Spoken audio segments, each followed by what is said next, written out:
বগুড়ার ইতিহাস ঐতিহ্যের সাথে মিশে আছে কটকটির নাম। বগুড়ার মহাস্থানগড়ের ইতিহাসের সঙ্গে মিশে আছে এই কটকটি। মহাস্থানগড় ভ্রমণে আসা বা আশেপাশের জেলাসহ দেশের বাহিরেও রয়েছে এই কটকটির ব্যাপক চাহিদা। দেখতে ছোট আকৃতির চারকোনা, চোখের পলকেই দেখে মনে হবে বেশ শক্ত। খাবারটির নাম কটকটি। নাম শুনলেই মনে হবে কত না শক্ত খাবার, কিন্তু মুখে দেওয়ার পর বেশ নরম অনুভূত হবে। সুস্বাদু এই খাবারটি শুধু বগুড়াতেই পাওয়া যায়। চারকোনা আকৃতির শুকনো মিষ্টান্ন জাতীয় গুড় দিয়ে তৈরি স্বাদে অনন্য খাবারটির নাম কটকটি। বাংলার প্রাচীন রাজধানী পুণ্ডনগর বা মহাস্থানগড় ঘুরতে এসে এই কটকটির স্বাদ নিতে হুমড়ি খেয়ে পড়েন দেশি বিদেশি পর্যটক সহ দর্শনার্থীরা। প্রায় ২০০ বছর ধরে ব্যাপক জনপ্রিয়তা অর্জন করেছে মহাস্থানগড়ের এই কটকটি। মহাস্থানগড় ঘিরে গড়ে উঠেছে কটকটির বিশাল বাজার। স্থায়ী ও অস্থায়ী মিলিয়ে শতাধিক দোকান রয়েছে কটকটির। পর্যটন মৌসুমে এসব দোকানে প্রতিদিন কটকটি বিক্রি হয়। স্বাদ ও মানভেদে প্রায় কেজি কটকটির দাম গড়ে ১৫০ থেকে ২০০ টাকা। বাংলাদেশে আর কোথাও এত সুন্দর জিনিস পাওয়া যায় কিনা জানি না, তবে বগুড়ার ঐতিহ্য হলো একটা কটকটি, বিশেষ করে মহাস্থানের কটকটিটা আরও বেশি ঐতিহ্য আর কি। এবং এই কটকটিটা শুধু বাংলাদেশ মানে বগুড়া না, সারা বাংলাদেশের সুবিস্তৃত একটি মানে জিনিস। এই কটকটিটার মূল জনক হলে আমার বুড়ো বাবা, ওনার নাম হলো আমাদের জহর মাহমুদ প্রামাণিক।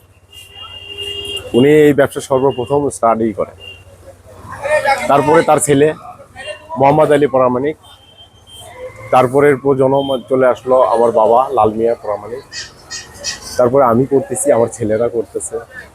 ২০০ বছর পার হবে। আর এখানে এলাকার মানুষও নেয়, দূরের টুরিস্ট যারা এখানে মাজার জিয়ারতকারী যেগুলো আসে, যে লোকজন আসে, তারাও নেয়। এটাই মূলত এটা সৃষ্টি হয়েছে আপনার তবরক হিসেবে, মাজারের চিহ্ন হিসাবে। আর এখন এটা এখানকার প্রফেশনাল খাবার হয়ে গেছে, প্রসিদ্ধ খাবার। বিক্রি সাধারণত শুক্রবারের দিনটাই বেশি হয়, সরকারি ছুটির দিন তো অনেক দূর দূরান্ত থেকে ছুটি কাটে মানে বাচ্চা নিয়ে ঘুরতে আসে, এই দিনটাই একটু বেশি হয়। আমাদের ব্যবসার বয়স প্রায় ৭০ বছর। আমি করতেছি প্রায় ৩৮-৪০ বছর। আমাদের ব্যবসাটা মানে পরিপূর্ণ ব্যবসা হয়, মানে বেশি ব্যবসাটা হয় সেটা হচ্ছে এবারে শুক্রবারে।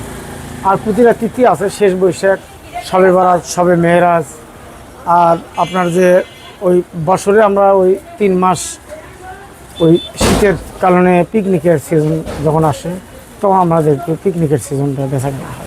এটা বিভিন্ন দেশে মানে দেশের বাইরে যারা থাকে প্রবাসীরা, তারা এখান থেকে কটকটি বা খাবার চাইলে পরে তাদের অভিভাবকরা কটকটি নিয়ে যায়।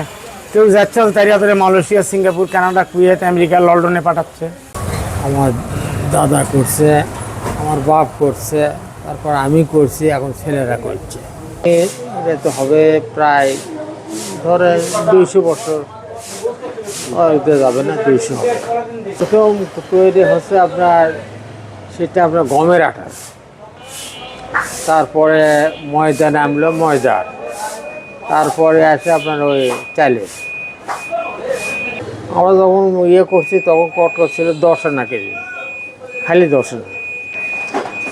এটা ওই হাতে কটকট করেছিল, মাজারে জিয়ারত করেছিল ওই জিনিসটা দিয়ে, এই হিসেবে ওই তার নাম রাখা হয়েছে কটকটি।